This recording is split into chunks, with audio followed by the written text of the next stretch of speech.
Donc encore bienvenue. Aujourd'hui, on est quatre. Moi, je suis là en tant qu'animateur. On a le plaisir d'avoir avec nous Charlie, qui qui est le CEO de Bigger, Bonjour. d'avoir Romain, le cofondateur d'Embark, et Gilles, associé Stangelin, avec nous. Donc on est bien équipé pour vous dire. Normalement, on a la compétence avec nous pour cette heure.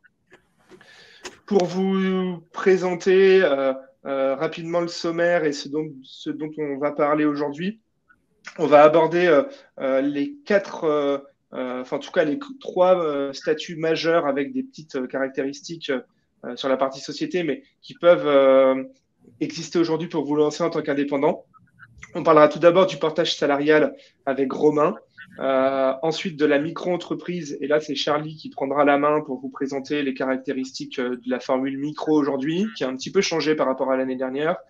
Et ensuite avec Gilles, on va parler de tout ce qui est entreprise individuelle et société. Et c'est là où en fait on aura aussi un gros morceau avec les différentes formules de société que vous pouvez trouver aujourd'hui. Et on essaiera d'échanger ensuite et de répondre à vos questions.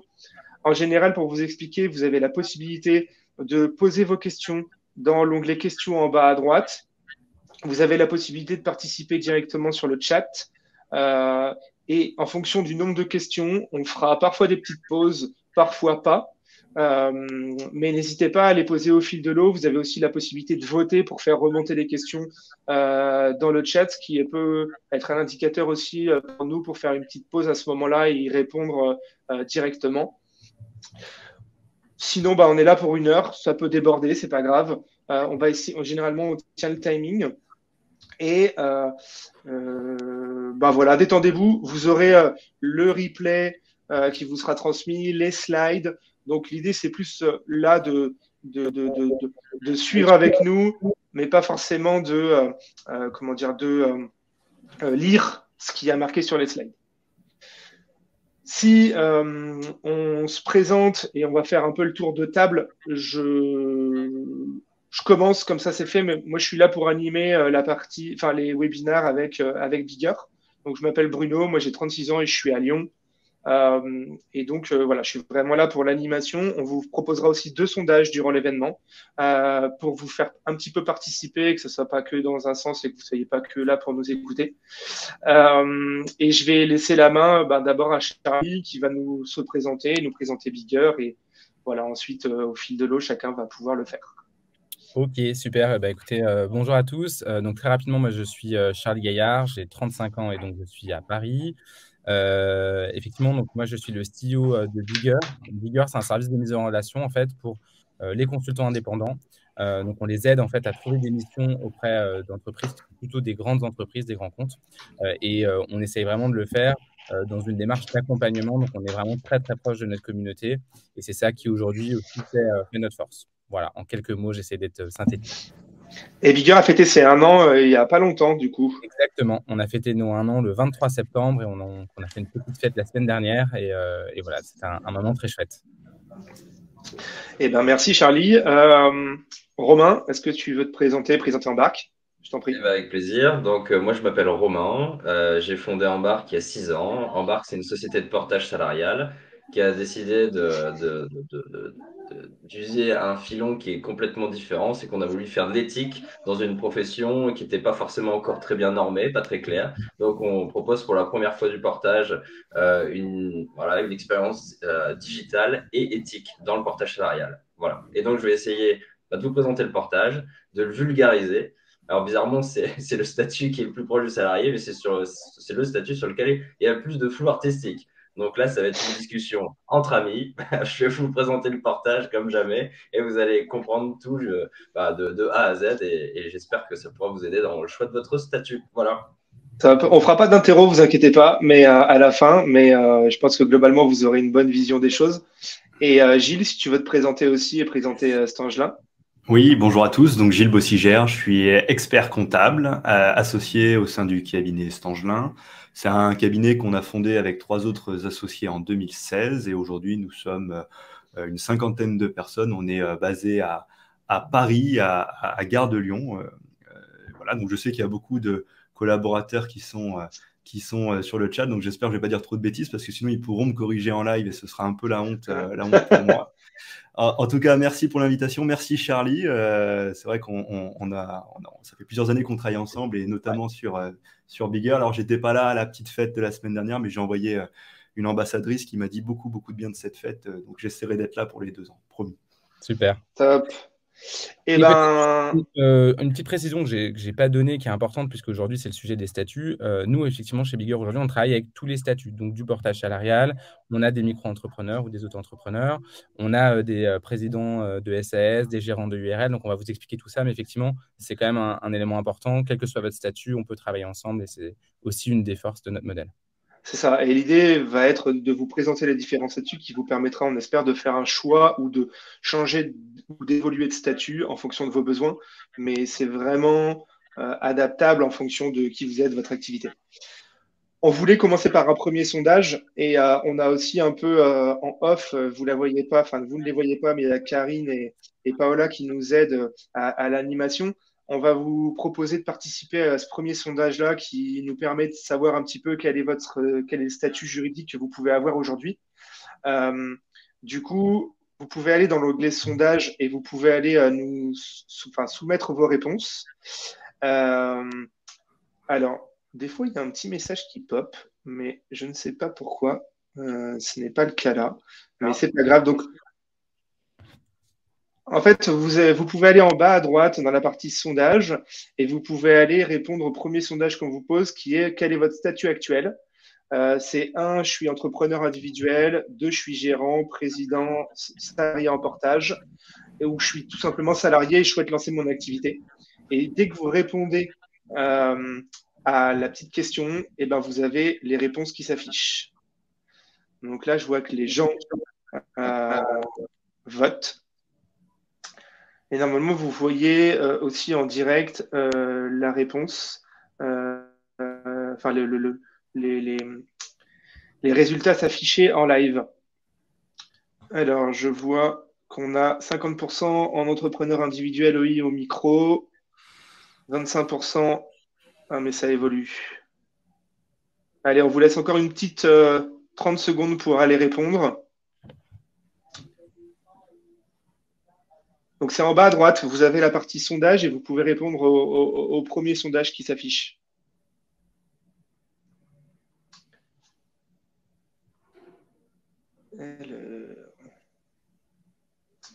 Bon, bah allez. Du coup, si on regarde un petit peu les résultats qui sont présents là, vous êtes 46% à être un entrepreneur individuel, 23% en tant que gérant sur le URL SARL, ensuite 23%, pardon. Et donc là, ça s'actualise, mais c'était 21%. Ah non, du coup, pardon. Du coup, ça a changé. C'est 29%, je suis salarié et je souhaite lancer mon activité. 21% en URL SARL, 7% en portage. On verra si ça représente un peu les statistiques moyennes en France, mais je ne suis pas trop étonné du résultat. Je ne sais pas, Charlie, ce que tu en penses, Gilles ou Romain, mais je pense que c'est un peu représentatif quand même, en fait. Finalement, il y a beaucoup d'entrepreneurs individuels. Ouais. Le portage un peu moins connu peut-être, mais bon. Ce qui est surprenant, c'est que dans les statistiques de création des entreprises depuis, on va dire, 5-6 ans, tu as 80% de SAS. Donc, tu vois, c'est assez surprenant de voir qu'on sort à… Bah là, on sort à 0, si je dis pas… Alors, je suis pas très doué en lecture de sondage. Ouais, c'est ça. Ouais. Non, mais c'est ça. Après, non, l'entreprise individuelle, c'est souvent beaucoup de micros, effectivement, et ça reste un truc qui est la première source de création d'entreprise. Ouais, c'est ça. Et pour la partie portage salarial, on est parfaitement dans la statistique nationale qui est sur l'ensemble des indépendants, c'est 10%. Donc 7%, c'est pas si loin. Ouais, très bien. Alors, on va commencer. On constate aussi dans notre audience. Et ce qui est intéressant, c'est que là, on va du coup le présenter aussi, je pense, du statut le plus proche du salariat au statut qui est le plus éloigné et peut-être le plus abouti. Mais donc, ça va vous donner aussi justement une vision entre je suis salarié aujourd'hui jusqu'à j'ai ma propre entreprise qui, je pense, sera assez claire. Donc, on essaie de construire de cette façon-là, en tout cas. C'est ça. Et c'est pour ça que du coup, on va commencer à discuter du portage salarial avec Romain. L'idée, c'est vraiment d'avoir un échange et que Romain nous explique ce qu'il fait chez Embark et quel est le fonctionnement du portage. Et ensuite, de vous mettre des cas concrets. On veut aussi être très concret. C'est demain, moi, j'ai un TJM à X euros. Combien est-ce que ça peut me faire à la fin du mois si je passe en portage salarial? Donc, voilà la première slide. Romain, je te laisse un peu la main. Est-ce que tu peux nous expliquer un petit peu, même plus qu'un petit peu, ce que c'est que le portage? Ouais, donc, on y Comment va. ça marche parce qu'en fait, finalement, c'est assez moderne comme statut. Ça commence à se cadrer a priori avec des accords, des conventions collectives. Enfin, il y a tout un jargon un peu complexe. Mais est-ce que tu peux nous donner un peu le principe général de si demain je veux me lancer en portage, qu'est-ce que c'est? C'est vrai que, alors, je vais m'en occuper, pas de souci. Et c'est vrai que dans le portage salarial, il n'y a que le nom qui est ringard. Donc, malheureusement, c'est comme ça. Mais effectivement, c'est un statut hybride qui est très nouveau et qui, enfin, a été normé et réglementé. Donc, il y a le législateur qui a mis les mains dedans. On va dire qu'avant 2010, j'y aurais pas mis le doigt de pied. Vraiment, ça, c'était l'application approximative d'une convention collective Syntec qui n'était pas du tout adaptée. C'était pas très sécurisant pour les salariés portés. Depuis 2010, il y a eu plusieurs accords de branche et en 2017, là c'était le Graal, il y a eu une convention collective qui a été signée propre au portage salarial. Et maintenant, le portage, c'est devenu une profession réglementée au même titre que l'intérim et soumise à garantie financière à première demande. Donc, c'est plus vraiment un uluberlu dans le monde, dans le statut des freelances. Maintenant, c'est un vrai statut qui est reconnu et qui protège le salarié porté. Donc, il y a vraiment un cadre juridique qui est quand même assez confortable pour le consultant parce que avant ça, c'était vraiment du bricolage. Et il n'y a pas d'autre mot. Donc maintenant, vraiment, on a un cadre et qui permet le confort du consultant. Le portage salarial, c'est vraiment pas très compliqué. Mon boulot chez Embark, c'est se transformer le chiffre d'affaires d'un consultant indépendant en bulletin de salaire. C'est ça mon boulot. Donc globalement, je vais m'occuper de la contractualisation qu'il va avoir avec son client. Donc en gros, typiquement, un freelance trouve un client, il se tape dans la main, alors un client ou un apporteur d'affaires, hein, Charlie par exemple, on trouve une mission avec un client, le freelance négocie son TJM, la durée, l'objet, voilà, le préavis. Une fois que vous vous êtes tapé dans la main, en fait, il y a des petits lutins qui vont s'occuper de tout faire, qui vont justement régler la partie contractuelle. Le freelance n'aura absolument rien à faire. On va faire une veille contractuelle sur le contrat de prestation de service, le rédiger parfois, le faire signer, et ensuite, globalement, on va lui mettre à disposition un CDD ou un CDI de portage. C'est très important. C'est un CDI ou un CDD qui confère exactement les mêmes droits qu'un CDI ou CDD classique. La seule différence en portage, c'est l'origine de la rémunération. En portage, la rémunération provient de votre chiffre d'affaires. Plus il y a de chiffre d'affaires, plus il y a de rémunération. Moins il y a de chiffre d'affaires, moins il y a de rémunération. Et globalement, si le consultant ne facture pas, la société de portage n'est pas redevable d'une quelconque rémunération. C'est un contrat qui est très avantageux parce qu'il confère exactement les mêmes droits sociaux. Donc, on cotise au régime général des salariés. Et donc, il va cotiser pour la sécurité sociale. Donc, s'il est malade, il sera couvert comme un salarié classique. Il sera couvert aussi par une mutuelle, une prévoyance sur la partie santé. Bon, alors, prévoyance, c'est vraiment pour les gros pépins. Là, pour le coup, on ne parle plus de petits rhumes. On parle vraiment sur l'incapacité, invalidité. Et après, on va cotiser auprès de la retraite des salariés. Et ensuite, on va cotiser auprès et surtout du Pôle emploi. C'est très important parce que le Pôle emploi, dans l'articulation du portage, est souvent utilisé.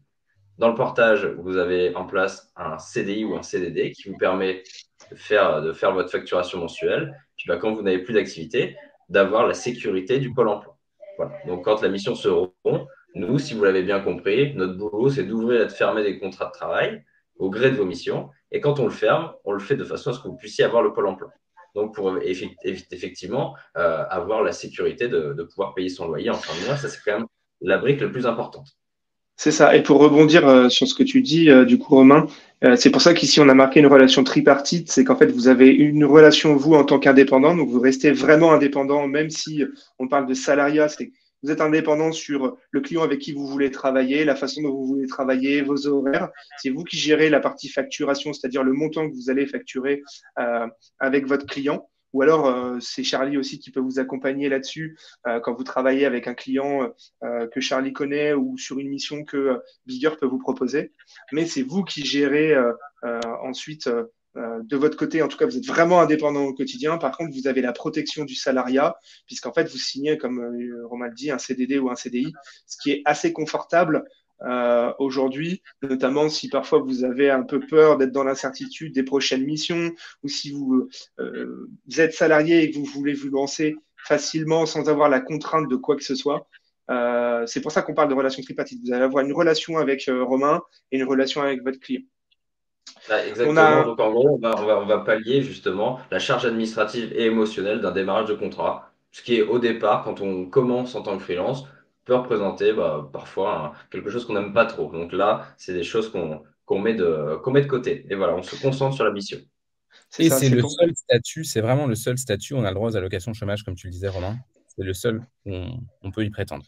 Exactement. Le gros point fort, c'est vraiment par rapport aux protections que vous pouvez avoir, c'est que, et là, on vous a listé avantages et défis, pour ne pas dire inconvénients.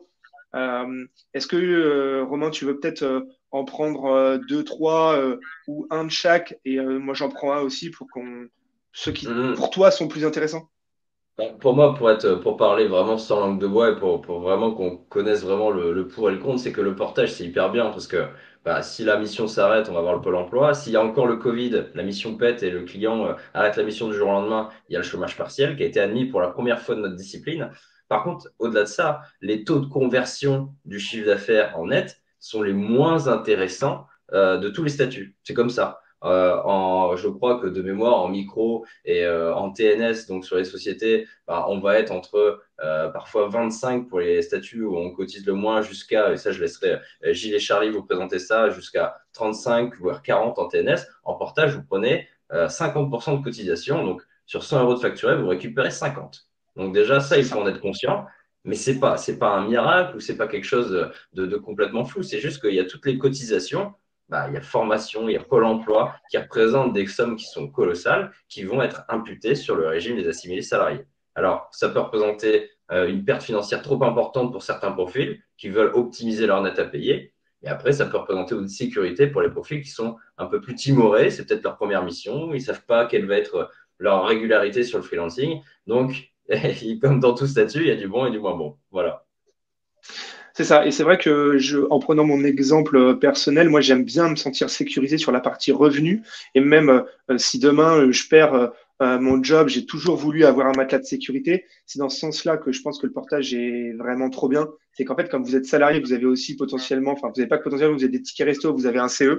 Moi, je pense que ça, c'est vraiment top en complément de ce que peut, de l'assurance chômage, en fait. Mais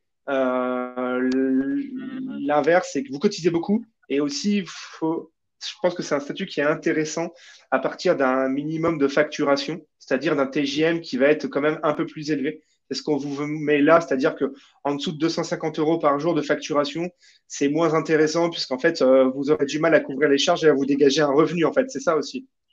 Alors, c'est ça. Et attention, 250 euros de TGM par jour, c'est un minimum. Alors, déjà, parce qu'en dessous, ça va être n'importe quoi. Enfin, le reste à payer, ce serait voilà, que misère. Mais par rapport à notre statut où on peut optimiser. Par contre, effectivement, nous, on n'a pas le droit de facturer en dessous de 250 parce que dans le portage, il y a un minimum. Il y a un minimum qui représente un plafond de la sécurité sociale, 70 ou 80% selon le profil. Et on n'a pas le droit d'aller en dessous, notamment, et vous l'avez compris, pour protéger des disciplines comme l'intérim. Voilà. Et le portage salarial est uniquement destiné à des professions intellectuelles. Donc ça, c'est dans la convention collective, c'est clair, net, et il n'y a pas de doute là-dessus.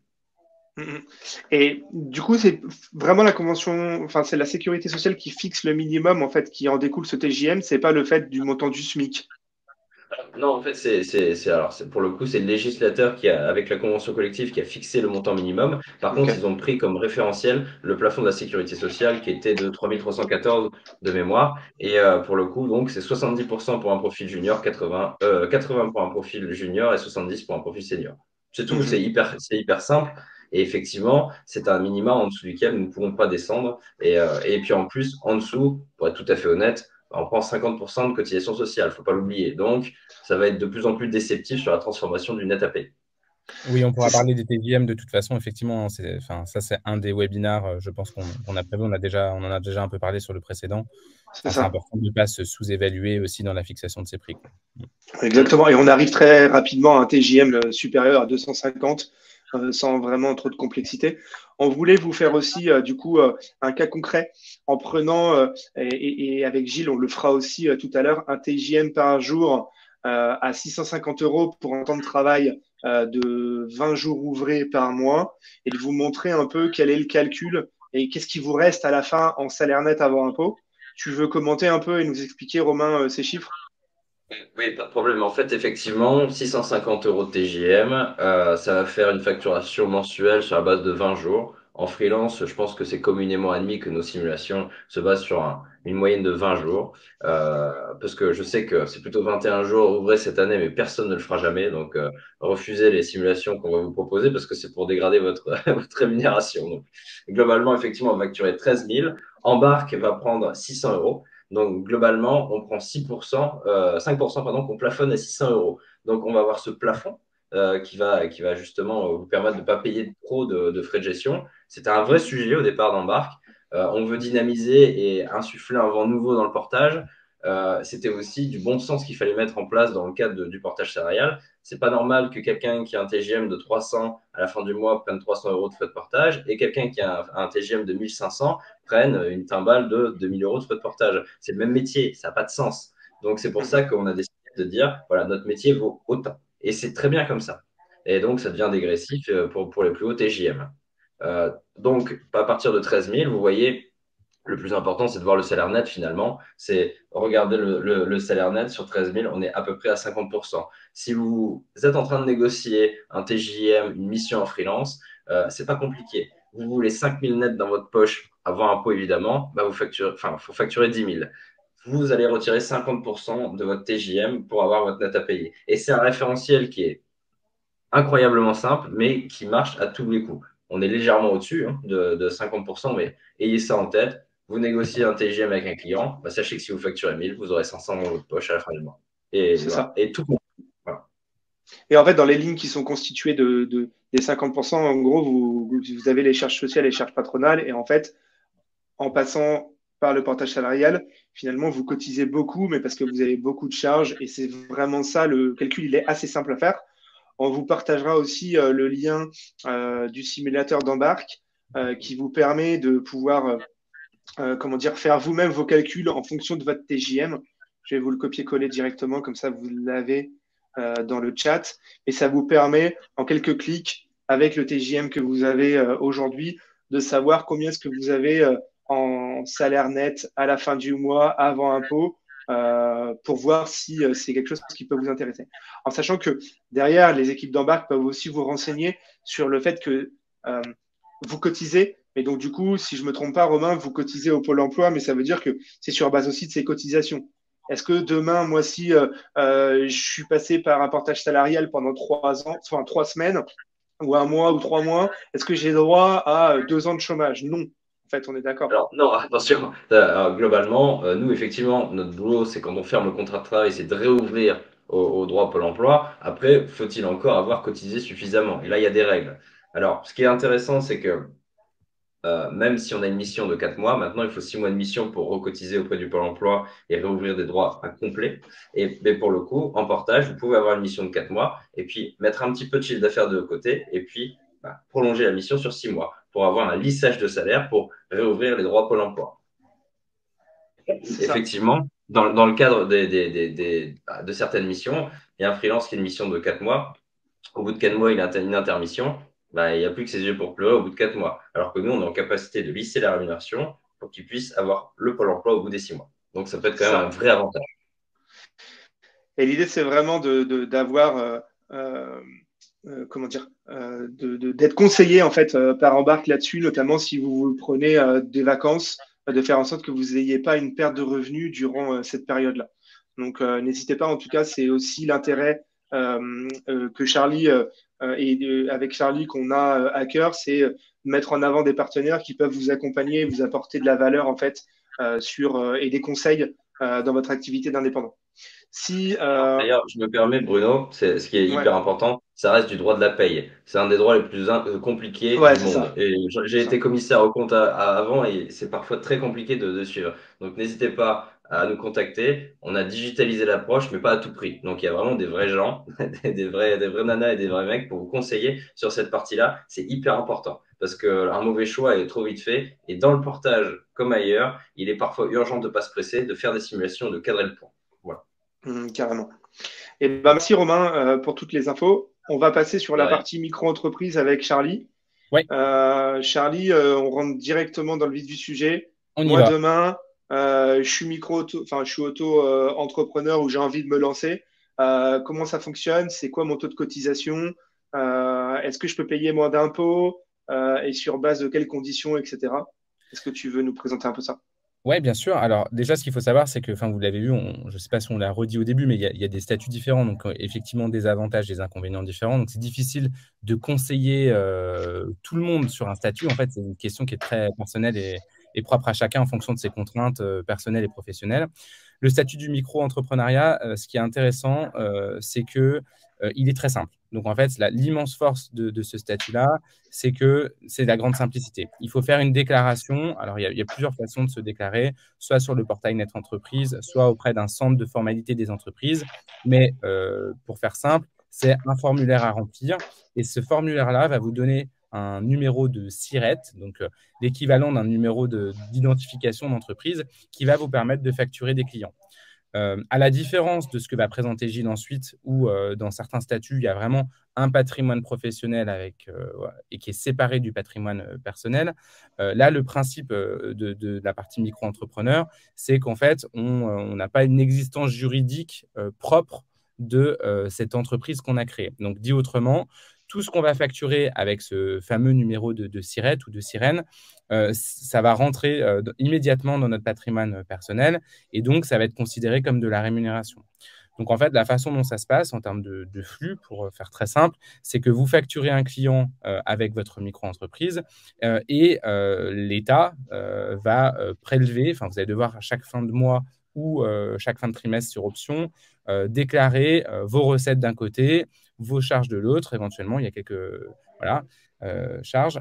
Et surtout, ça va permettre du coup de calculer la base qui va être taxable et c'est la base sur laquelle vous allez payer vos cotisations sociales. Alors, c'est un forfait de l'ordre de 22%. Qui, du coup, vous permet de liquider toutes vos cotisations sociales en une fois. Ça ne liquide pas la partie impôt sur le revenu, si je ne dis pas de bêtises. Alors, il y a des choses qui ont changé récemment, hein, donc je parle aussi sous le contrôle de mes acolytes. Mais effectivement, du coup, en tout cas, ça vous permet au moins de liquider toute la partie cotisation sociale chaque mois au fur et à mesure de ce que vous encaissez. Donc, c'est assez pratique parce que c'est vraiment simple et ça peut permettre du coup de démarrer aussi assez facilement. Alors, ce qu'il faut savoir, c'est qu'il y a par contre des plafonds. L'objectif de la micro-entreprise, c'était créé au départ aussi comme une possibilité supplémentaire de travailler, c'est-à-dire que c'est aussi un statut qui est souvent utilisé en complément, pas forcément, ce n'est pas obligatoire, mais qui peut en tout cas être facilement utilisé en complément, par exemple, d'une activité salariée. Si demain, vous vous lancez en tant qu'indépendant, à raison, j'en sais rien, moi, de 2 ou 3 jours par semaine et que vous conservez une activité salariée sur le côté, en fait, beaucoup démarrent par ce statut-là parce qu'effectivement, il est simple, il y a des contraintes comptables qui sont extrêmement légères et donc ça peut être une bonne façon de démarrer. Il y a donc des plafonds pour que ce statut soit vraiment justement réservé à une certaine catégorie de travailleurs. C'est des plafonds qui sont pour tout ce qui est prestations intellectuelles de l'ordre de un peu moins de 75 000 euros. C'est 72 600 euros de chiffre d'affaires. Vous pouvez dépasser le plafond 2 années de suite et après, vous êtes obligé de changer de statut. Alors, 72 600 euros, ça peut paraître beaucoup quand on est salarié, mais si vous commencez à facturer des clients de façon récurrente, on a vu tout à l'heure, on a pris un exemple à 13 000 euros par mois. Ouais, c'est ça. Ça peut arriver quand même assez vite. Donc ça, c'est un premier plafond en dessous duquel vous devez rester pour conserver au-delà des 2 années de franchissement de seuil le statut de micro-entrepreneur. Par contre, il y a un deuxième seuil qui est celui de la TVA. Puisqu'en tant que micro-entrepreneur, en dessous d'un certain seuil, vous n'avez pas besoin de collecter et de déclarer la TVA. Là aussi, pour simplifier les choses et que ce soit le plus simple possible. Par contre, lorsque vous franchissez ce seuil-là, vous devenez redevable de la TVA. Donc ça, c'est les grandes lignes du statut de micro-entrepreneur. Donc pour résumer, effectivement, c'est un statut qui est vraiment très simple à créer. Enfin, c'est très simple d'obtenir son numéro de SIRET et de pouvoir facturer. C'est assez rapide. Ça fonctionne de façon très simple parce que vous avez une seule obligation, c'est établir votre liste de votre recette à la fin du mois. Les charges sociales sont totalement proportionnelles à votre revenu, donc vous ne cotisez pas si vous n'avez pas de revenus. Et c'est très simple en termes de business plan, de savoir ce que vous allez devoir payer, puisque c'est complètement linéaire. C'est ça. Voilà. Les inconvénients, c'est qu'effectivement, il y a des seuils, comme je le disais. La protection sociale n'est pas aussi forte que celle du salariat et donc du portage salarial notamment, puisque vous ne cotisez pas de façon, c'est une utilisation assez faible, 22%, c'est assez faible, et donc effectivement, vous n'avez pas forcément les mêmes droits. Et puis, une chose qui est importante, c'est que vous avez 100% de votre chiffre d'affaires qui est considéré comme du revenu. Comme j'ai expliqué, il y a en fait une cotisation qui est forfaitaire. Dès que j'ai 1 euro qui rentre, j'ai 22 centimes qui sortent automatiquement en fin de mois pour payer mes cotisations sociales. Mais ce que ça veut dire, c'est que si demain, j'ai une activité qui est vraiment extrêmement importante, en fait, tout ce qui va être résiduel après paiement de mes cotisations va être soumis à l'impôt sur le revenu. Et donc, ça peut conduire à des impositions qui sont assez fortes si vous avez une activité qui est intense. Et donc, quand on commence à avoir une activité assez importante, où on commence à facturer beaucoup de chiffre d'affaires, on va plutôt se tourner vers les statuts que va vous présenter, puisqu'il y en a plusieurs, que va vous présenter effectivement Gilles, et qui vous permettront d'avoir 2 poches, une poche professionnelle et une poche personnelle, et donc aussi, pourquoi pas, de lisser vos revenus en fonction de ce que vous avez pu facturer une année. Alors, simplement pour rebondir sur ce que tu disais, Charlie, et corriger un tout petit peu ce que tu as dit. Donc, en fait, quand tu déclares 1 euro de chiffre d'affaires, tu n'es pas taxé sur 1 euro puisqu'il y a un abattement qui s'applique. Oui, il y a l'abattement. Ouais. Donc, tes 22% de cotisations sociales seront appliquées en fait non pas sur 1 euro, mais uniquement sur 66 centimes, puisque l'abattement est de 34. C'est vrai. Simplement pour nuancer. L'abattement forfaitaire. Mais la logique est la même, c'est-à-dire que c'est proportionnel malgré tout. Oui. Non, mais c'est important parce que ça change tout. Effectivement, dans vos simulations, j'ai effectivement oublié de parler de l'abattement, tu as raison. Donc, il y a un abattement effectivement forfaitaire. Donc, vous avez 1 euro de chiffre d'affaires. Il y a un abattement donc, qui est de l'ordre de 60%, c'est ça, Gilles, hein? 34%. 34%, pardon, oui. Oui, donc, parce que là, tu parlais de 60 centimes, c'est pour ça que je me. Donc, c'est ça. Donc, tu as 66 centimes de base sur laquelle tu es taxé. Et là, on vous payait 22% sur ces 66. Donc, effectivement, il y a un petit calcul à faire. Le plus simple pour faire de toute façon ces comparaisons-là, c'est aussi d'avoir un fichier Excel et où il y a des simulateurs très bien d'ailleurs qui existent aussi sur Internet qui permettent de comparer les différents statuts. Mais vraiment, moi, si j'ai un message à passer, et après je te laisse la main, Gilles, ne soyez pas obnubilés que par le rendement de votre chiffre d'affaires en rémunération. Pensez quand même à votre protection sociale. Parce qu'en fait, ça, il n'y a que vous qui pouvez y penser. Donc, si vous éludez cette question-là, personne ne pensera pour vous à ça. Et si demain, vous avez un accident aussi bête que vous vous faites renverser par un bus en traversant la route, c'est quand même important d'avoir une prévoyance.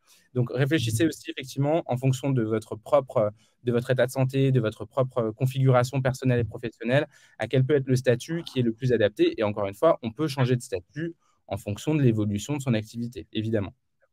D'ailleurs, Charlie, je me permets de faire juste une petite remarque sur ça. J'ai vu des dossiers, et ça ne me concernait pas directement parce qu'il y avait de la micro-entreprise sur des gens qui n'avaient pas de prévoyance, mais pas aussi de. Il faut avoir une assurance du coup sur certains appels d'offres. Il faut être assuré. Il faut avoir une RCP, il faut avoir une assurance. C'est important parce que sinon derrière on va au carton. Vraiment, donc c'est hyper important de prévoir ces produits-là. Alors, c'est pas marrant d'aller voir un assureur, d'aller voir quelqu'un qui fait de la prévoyance, je le conçois, mais c'est hyper important, la mutuelle y compris. Donc voilà, il ne faut pas s'exonérer de ça.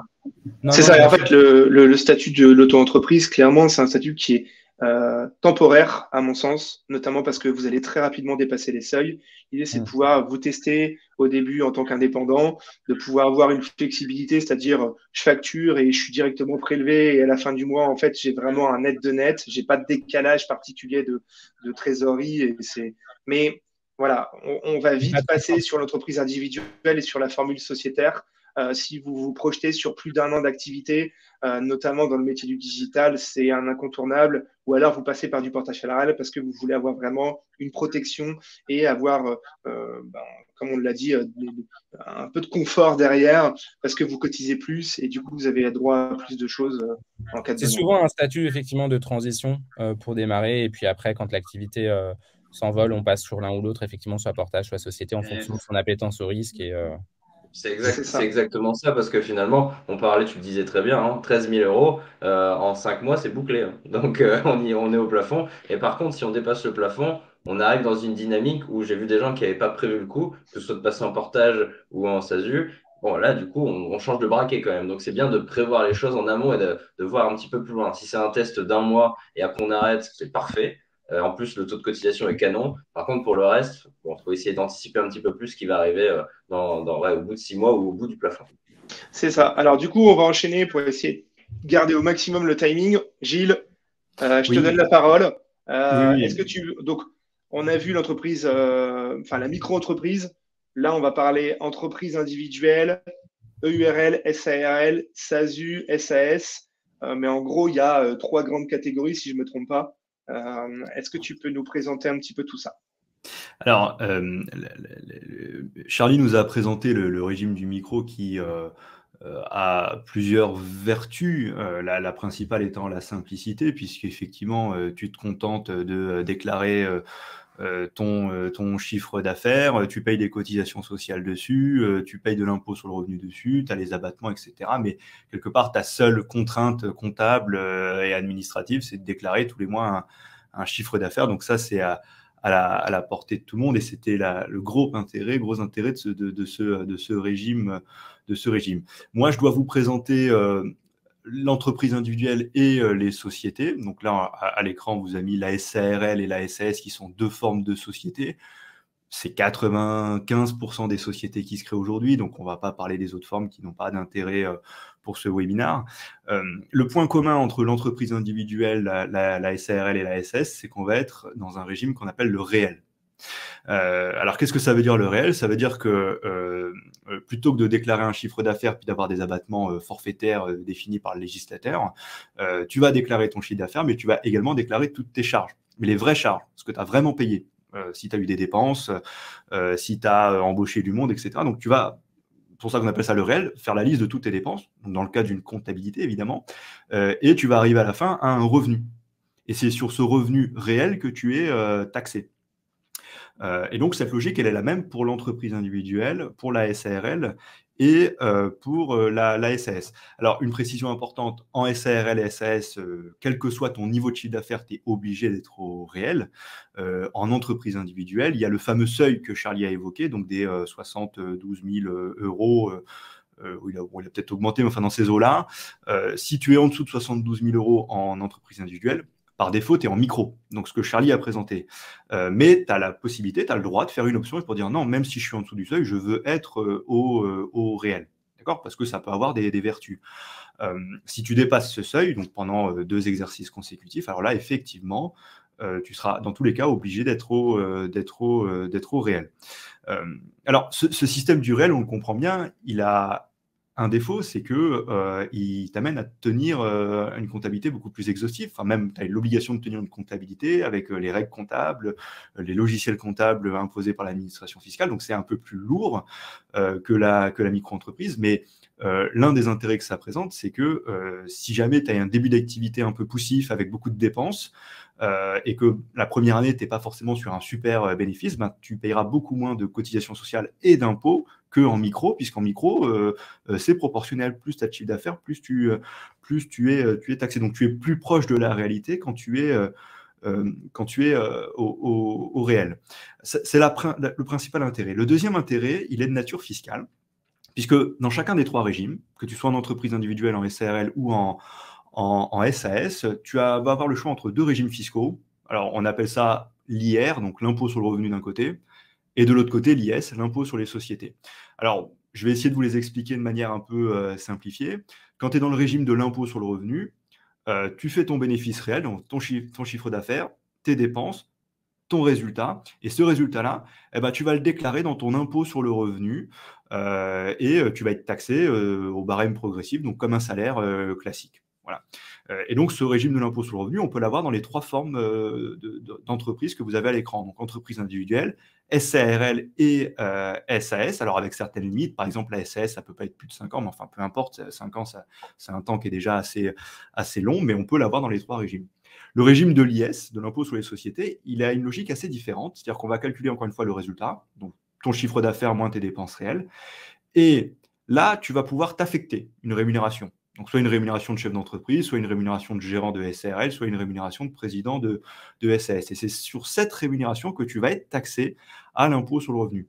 Donc, par rapport au régime de l'IR, tu as une flexibilité qui te permet de dire, moi, je me suis affecté telle rémunération et si j'avais gagné beaucoup de bénéfices, je n'ai pas besoin de prendre la totalité, d'être taxé sur la totalité. Donc, le régime de l'IS est un régime qui permet un arbitrage, c'est-à-dire de dire, même si j'ai gagné 100, je peux très bien prendre que 60 en salaire et laisser 40 000 euros de bénéfices de côté, ce que ne permet pas la micro-entreprise évidemment, et ce que ne permet pas le régime de l'impôt sur le revenu.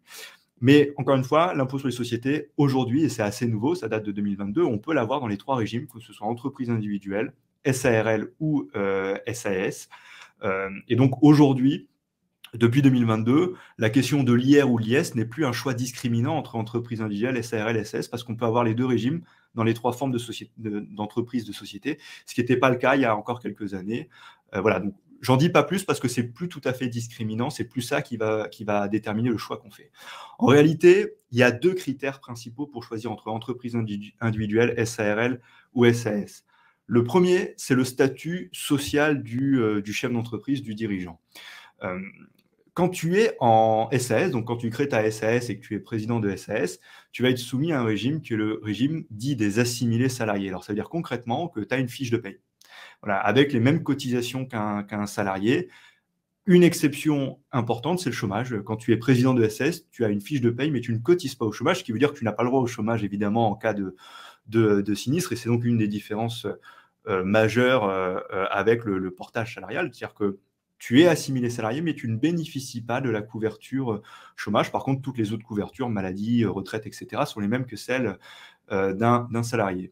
À l'inverse, quand tu es en SARL, donc quand tu es gérant de SARL ou en entreprise individuelle, tu vas être sur un autre statut, parce qu'il n'est pas nouveau, un autre statut qui est le statut de travailleur indépendant. Il a plusieurs noms, il a TNS, il a RSI, SSI, travailleur indépendant. C'est un régime social totalement différent dans lequel tu n'as pas de fiche de paye. Et en fait, tu as des cotisations sociales qui sont différentes. Il n'y a pas de chômage évidemment, mais tu as les cotisations maladie, retraite, mais qui sont différentes de celles des salariés et comme vous le voyez à l'écran, qui sont moins chères.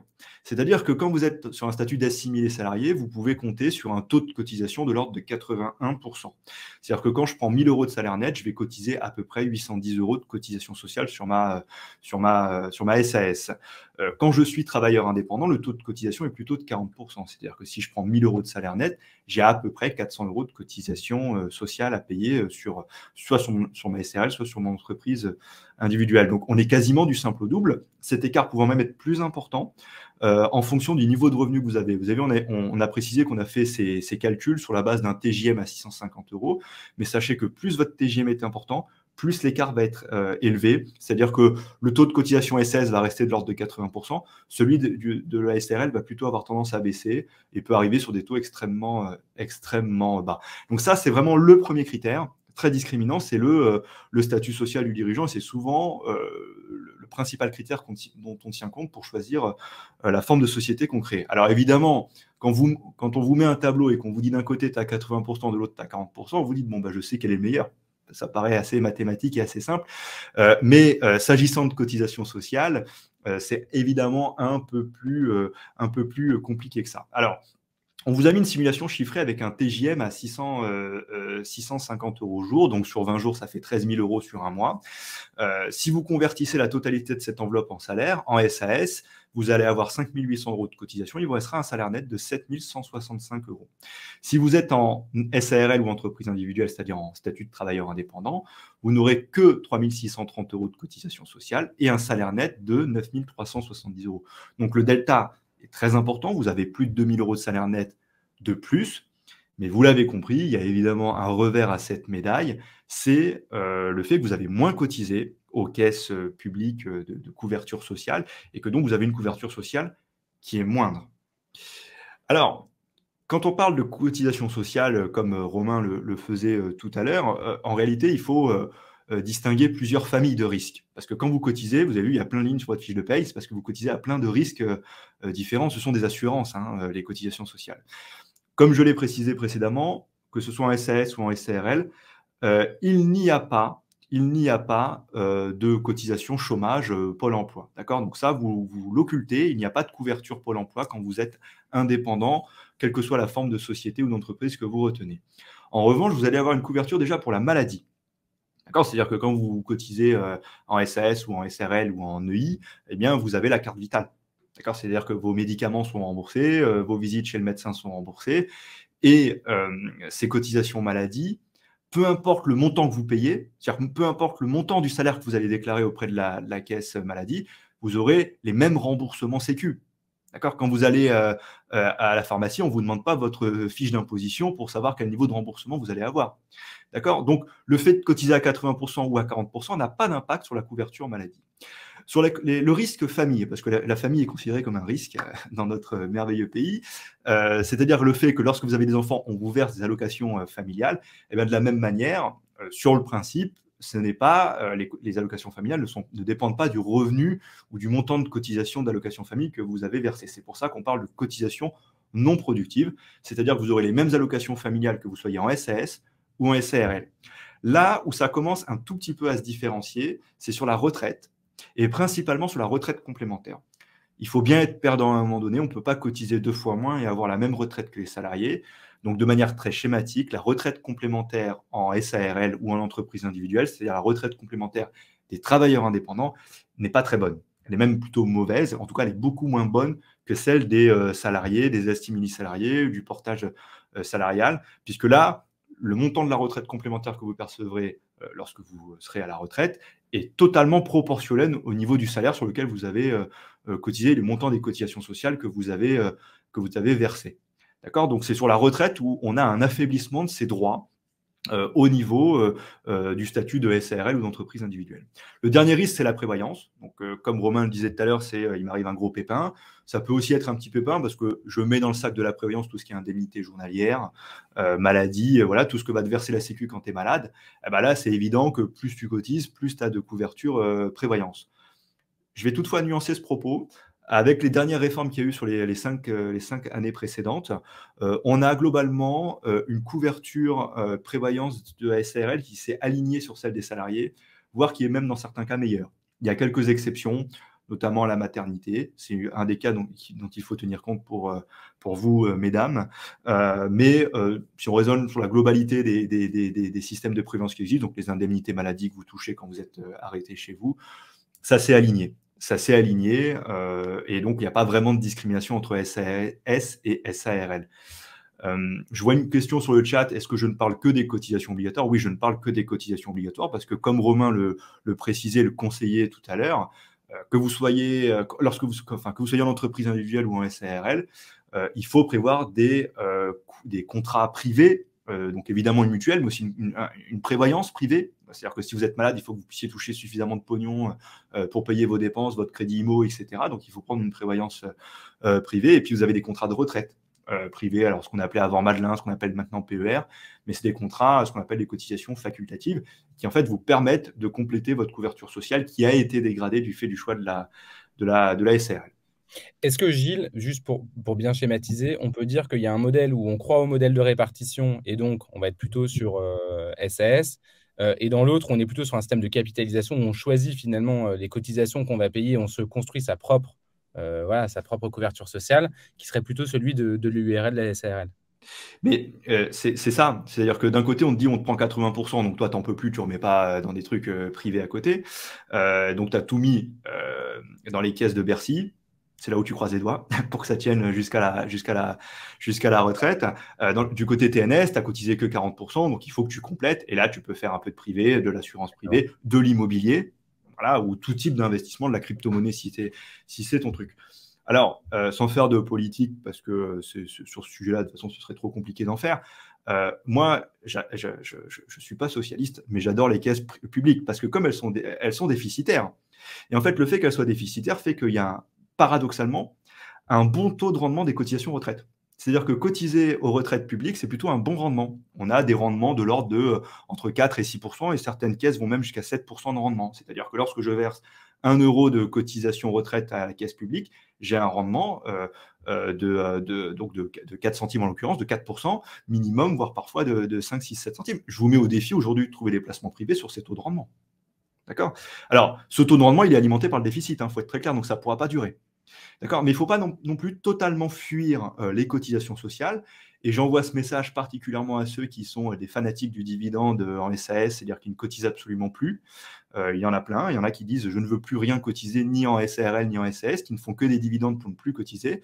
Vous fuyez quand même, bon déjà une couverture sociale quand même, mais vous fuyez quand même des caisses publics de retraite qui ont des bons taux de rendement. Alors, jusqu'à la prochaine réforme, sans aucun doute, mais qui aujourd'hui ont des beaux taux de rendement. Donc, évidemment, tu as la SRL qui est au milieu, qui dit, bon, je mets une partie au public pour avoir des bons taux de rendement, puis je mets l'autre moitié ailleurs, parce qu'il faut quand même savoir diversifier ses risques.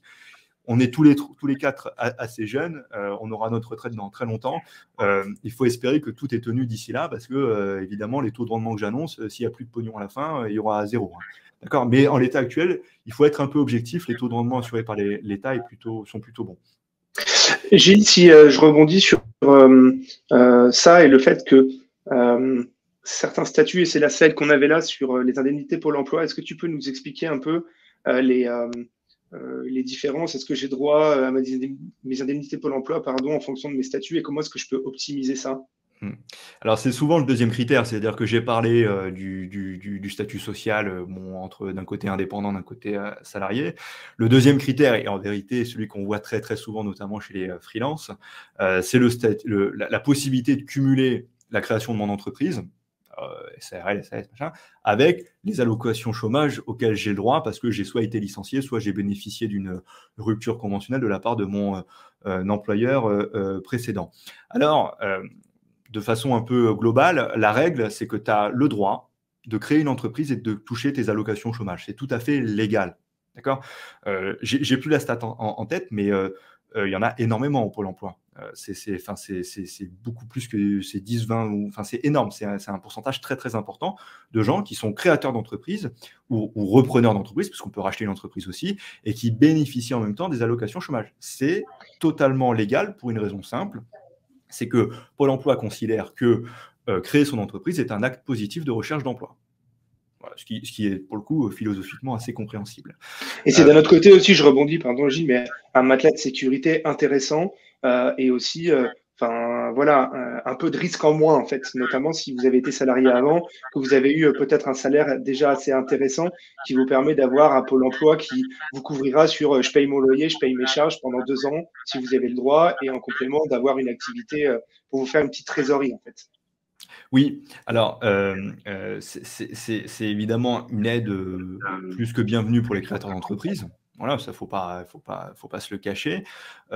Je disais que c'était totalement autorisé, mais c'est limité. C'est-à-dire que lorsque tu crées une entreprise et que tu bénéficies du chômage, l'une des obligations que tu as, c'est que tous les mois, tu dois aller sur le site du Pôle emploi et déclarer les salaires que tu as perçus le mois précédent. Et lorsque tu déclares des salaires, ces salaires, je caricature, vont être défalqués de ton indemnité Pôle emploi parce qu'ils vont dire, puisque tu touches de l'argent, on ne va pas te verser la totalité de ton indemnité Pôle emploi. D'accord? Alors, c'est jamais perdu parce que ce n'est que reporté dans le temps, c'est-à-dire que tes droits sont repoussés devant, mais du coup, tu percevras moins du Pôle emploi. Donc, c'est autorisé, mais limité. La problématique que tu as quand tu es en entreprise individuelle, et notamment en entreprise individuelle à l'IR, c'est que, comme je le disais tout à l'heure, 1 euro perçu, c'est 1 euro que tu es obligé de déclarer dans ton impôt sur le revenu et que donc tu es dans l'obligation de déclarer à Pôle emploi. D'accord? Et donc, quand tu as un bon début d'activité, ce qui va souvent être le cas des freelances qui ont peut-être déjà des clients en vue et de suite de la facturation en vue, le fait de commencer de suite à facturer une entreprise individuelle va dégrader immédiatement leur droit à Pôle emploi, ce qui n'est pas nécessairement un objectif à l'origine. Et donc, seule la création d'une société, que ce soit une SARL ou une SAS, permet de dire, je me mets à l'IS, je facture avec ma SARL ou ma SAS mes prestations de service auprès de mon client final, mais je ne me prends pas de salaire. Je laisse tout dans la société. Et comme ça, je déclare à Pôle emploi 0 € de rémunération. Et donc, je bénéficie de la totalité de mes allocations chômage. Je suis quand même obligé de faire une toute petite parenthèse en termes de risque. Pôle emploi commence à regarder d'un œil assez fort la situation des freelances qui bénéficient de rupture conventionnelle, qui créent une SAS et qui le lendemain facturent leur ancien employeur avec à peu près le même niveau de rémunération, ne prennent aucun salaire sur la SAS. Par contre, à la fin de l'année, prennent tout en dividendes, sachant que tu n'as pas à déclarer les dividendes au Pôle emploi. Bon, tout ça commence à ressembler à un montage. Et il y a eu une condamnation il y a 3-4 ans à Angers c'était pas un freelance, mais enfin, d'un professionnel qui s'est fait taper pour avoir fait ce montage-là, parce que même si c'est parfaitement légal, c'est-à-dire que tu as le droit d'avoir une rupture conventionnelle, tu as le droit d'avoir le chômage, tu as le droit de créer une SAS, tu as le droit de prendre des dividendes, etc., l'ensemble ressemble à un montage qui peut s'apparenter à de l'escroquerie. Je ne fais pas de jugement, mais c'est comme ça que le juge avait considéré la situation. Gilles, est-ce que je peux rebondir là-dessus parce qu'il y a un pendant au portage et je suis régulièrement sollicité là-dessus et c'est hyper risqué. C'est que il y a des gens qui sont dans une dynamique effectivement de devenir freelance. Ils passent par le portage et puis ils me proposent de dire bon bah voilà je vais facturer. Par contre vous gardez mon chiffre d'affaires pendant 2 ans et puis après c'est parfaitement intolérable parce que globalement là on est clairement dans un cas de figure d'abus de droit auprès du Pôle emploi et ça c'est avéré. Et même s'il y a des sociétés de portage qui disent oui pas de problème, surtout le faites pas. Alors effectivement, la France est une terre d'entrepreneurs grâce à ces 2 ans qu'on connaît et d'ailleurs dont on a certainement tous bénéficié. Avec la SASU et avec effectivement avec le format entrepreneurial, il n'y a pas de problème, même s'ils commencent à regarder effectivement certains dossiers. Par contre, dans un cadre de portage salarial, le faites surtout pas. Parce que globalement, alors déjà, ce serait vraiment, à mon avis, intolérable par rapport à la directe et l'inspection du travail parce ils vont vite voir la période de travail. Et globalement, au-delà de ça, faites hyper gaffe, comme Gilles le disait.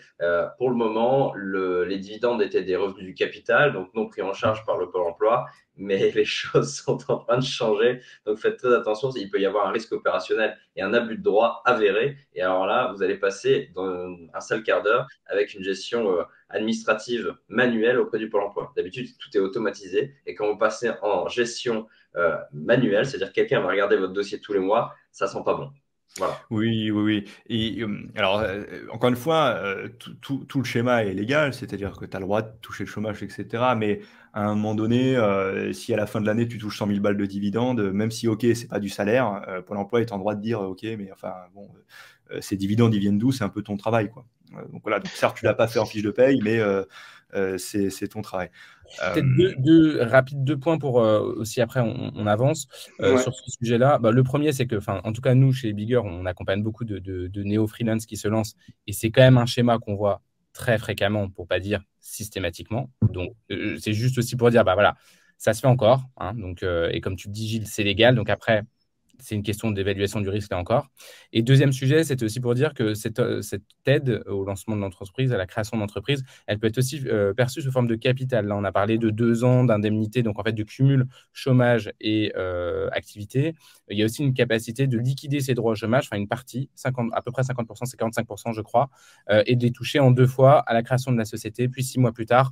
Voilà, je pense qu'on réabordera ce sujet-là dans un autre webinaire, ce n'est pas forcément le moment, mais c'était juste pour être parfaitement exhaustif sur ce sujet qui est quand même important pour le lancement.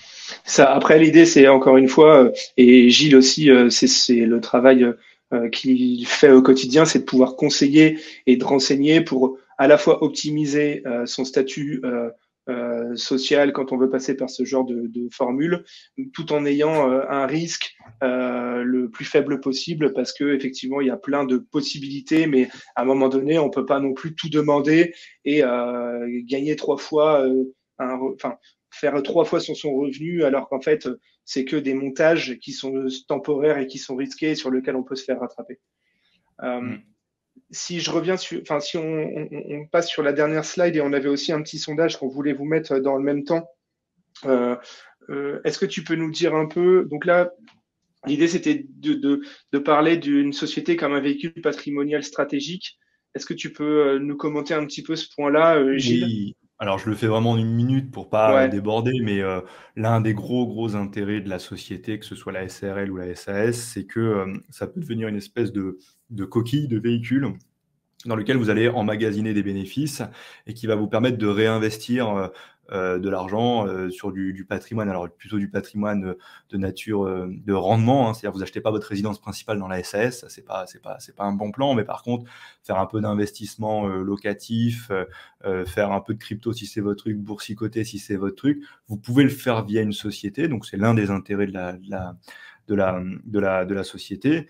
Comme ça vous permet de bénéficier d'un capital, donc les bénéfices que vous avez accumulés, capital qui ne sera finalement jamais taxé dans vos mains. Vous ne paierez jamais d'impôt sur le revenu dessus, vous ne paierez jamais de cotisation sociale dessus, puisqu'il sera emprisonné dans cette société. Mais quelque part, on s'en fiche, puisque si la société vous appartient à 100%, que ce soit interposé ou en direct, voilà, si vous avez économisé 50% d'impôts et de charges sociales au passage, ça vaut le coup. Donc les sociétés sont quand même des super moyens de véhicules d'investissement. Alors, si vous avez un TJM à 650 € et que vous avez besoin de tout convertir en salaire pour vivre parce que vous avez un crédit IMO, des gamins, des machins, enfin tout ce que vous voulez, effectivement, il ne restera plus de bénéfices à investir. Donc peut-être que l'entreprise individuelle est intéressante. Mais si vous avez un super TJM et qu'en fait, vous êtes célibataire, pas de crédit IMO, vous n'avez besoin que d'un tiers pour vivre, vous prenez un tiers en salaire et les 2 tiers qui restent, vous les laissez dans la société, vous les réinvestissez pour faire grossir votre patrimoine. Et je vous le souhaite, devenir rentier un jour via votre société. Alors, on va répondre en même temps. Alors, on a un petit sondage qu'on voulait vous poser pour savoir, suite à tout ce qu'on vous a dit, et on aurait pu encore en parler pendant 1 heure. Hein. Je suis obligé, malheureusement, de timer un petit peu les choses, mais répondez-nous au sondage si vous voulez sur quel statut vous attire le plus. Ça peut être intéressant pour nous aussi de savoir un peu, suite à ce qu'on vient de vous donner, qu'est-ce qui vous donne le plus envie. On avait une question de Tony en même temps qui est, je trouve, vraiment intéressante. Si je souhaite acheter mon logement, quelle structure serait mieux perçue par un banquier pour contracter un prêt immobilier? Un salaire en CDD, CDI via du portage ou 1-2 bilans en entreprise individuelle ou en société? Ça, je suis moi typiquement dans ce cas-là et je trouve ça. On peut en parler pendant 20 minutes, je pense. Oui, alors du coup, mais ça, c'est un vrai sujet, effectivement. Je vais commencer, je pense que Gilles finira. C'est-à-dire que déjà, quand on rencontre un banquier dans le cadre d'un prêt immobilier, on doit attester d'une régularité de revenus.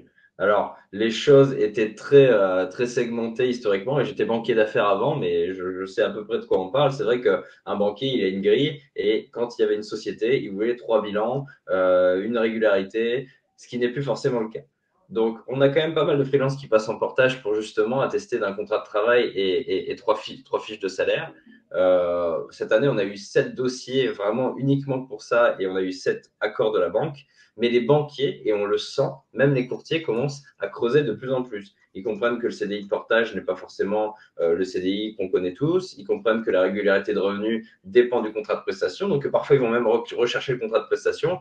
Mais en tout cas, il y a eu un succès sur les dossiers. Après, il y a d'autres courtiers maintenant qui s'occupent, et je pense que je laisserai Gilles répondre sur ce point-là, mais qui s'occupent aussi des crédits IMO pour les freelances. Il y a, j'ai l'impression, tout autant de succès. Oui, alors ce qui est vrai, c'est que quand tu vas dans ton agence bancaire de quartier et que tu n'arrives pas avec une fiche de paye, c'est compliqué. Voilà, c'est compliqué parce que les mecs, ils ont un ordi, pas forcément beaucoup de souplesse, ils ne comprennent pas ce que c'est une SARL, une SAS. Alors, si tu arrives avec une holding, alors là, je te raconte même pas, c'est la fin du monde. Donc, c'est vrai que pour 90% des banquiers que tu vas rencontrer, si tu n'as pas la fiche de paye, c'est hyper compliqué. Maintenant, il y a dans toutes les agences, dans tous les réseaux, tous les réseaux bancaires, donc les grands réseaux que vous connaissez tous, ils commencent à former des mecs qui sont spécialisés dans les pros et les indépendants, donc ils commencent à comprendre un peu les modes de fonctionnement, de rémunération des dirigeants, des chefs d'entreprise. Donc ça commence à relâcher un peu la pression.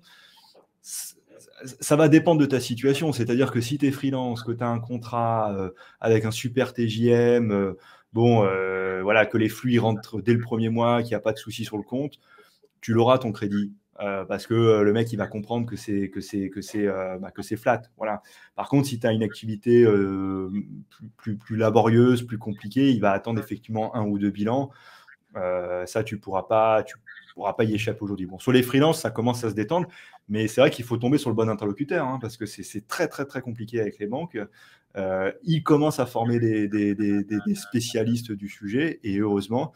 La plupart bon, soit vous demandez à des copains qui ont déjà eu leur financement de vous filer le numéro du banquier qui leur a fait le financement, soit vous demandez à votre expert comptable, parce qu'on a tous des réseaux de banquiers autour de nous, avec des banques qui ont l'habitude de voir ces situations qui, il est vrai, ne rentrent pas dans leur ordinateur de manière très simple.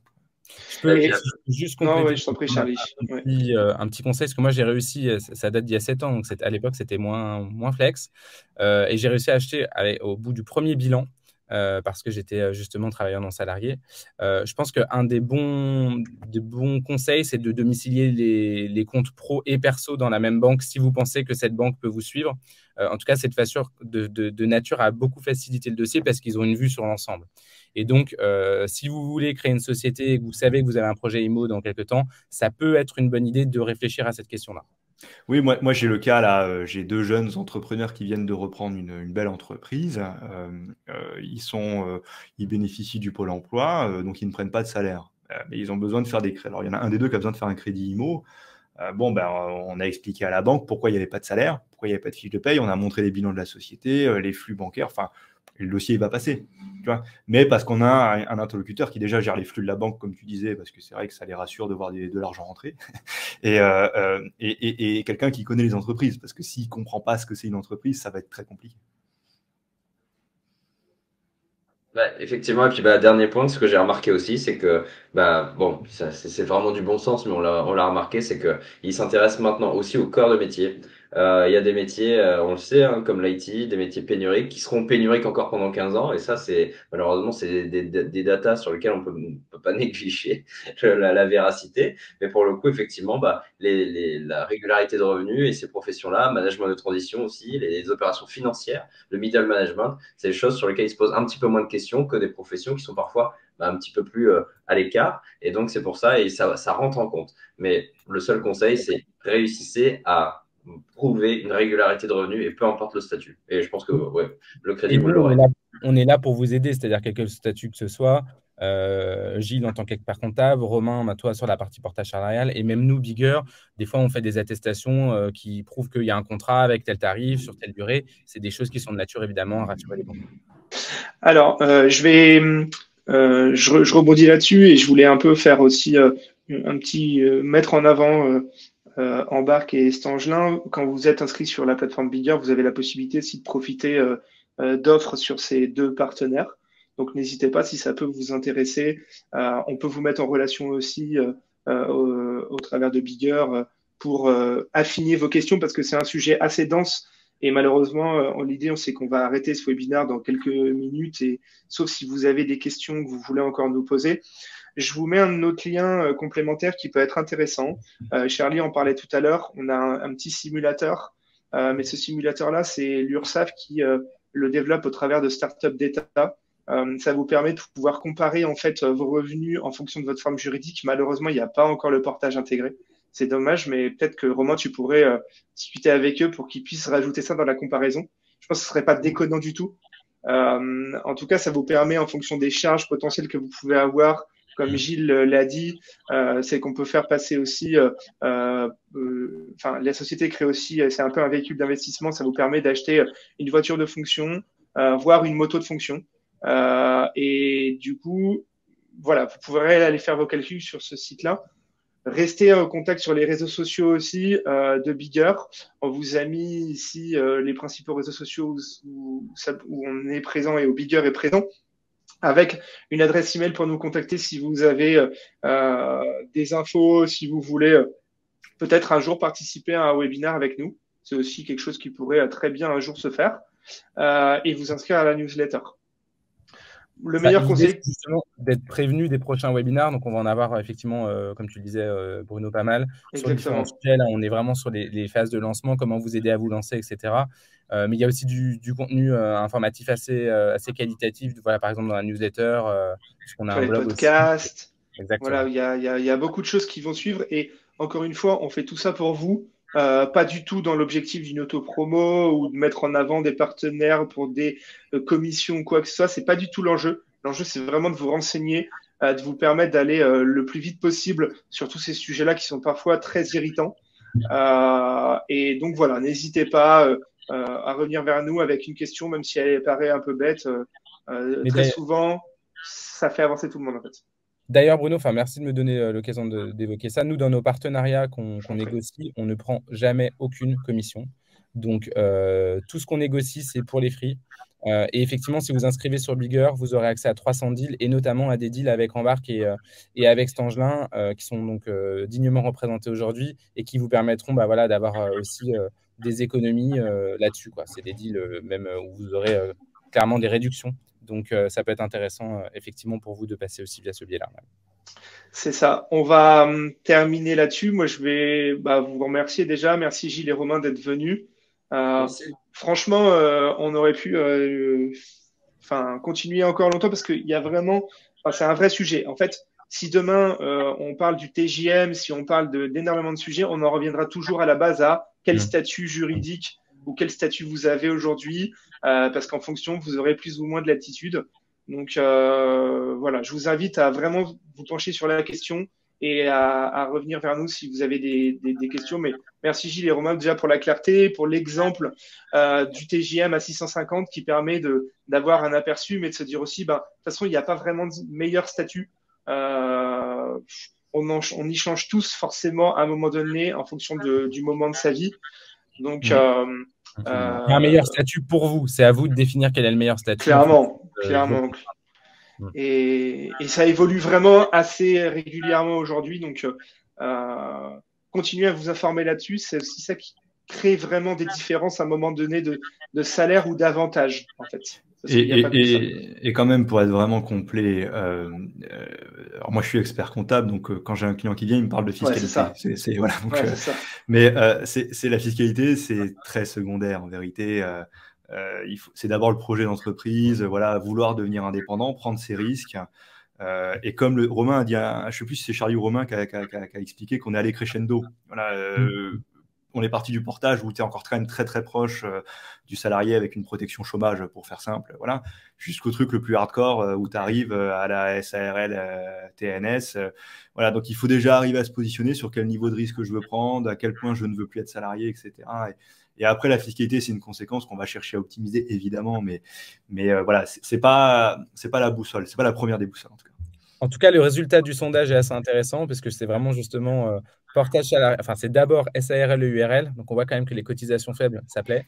Et portage salarial, en fait, c'est assez polarisé entre et ça, c'est vraiment nous ce qu'on voit aussi, c'est qu'en fonction de son aversion au risque, on ne fait pas les mêmes choix et c'est normal.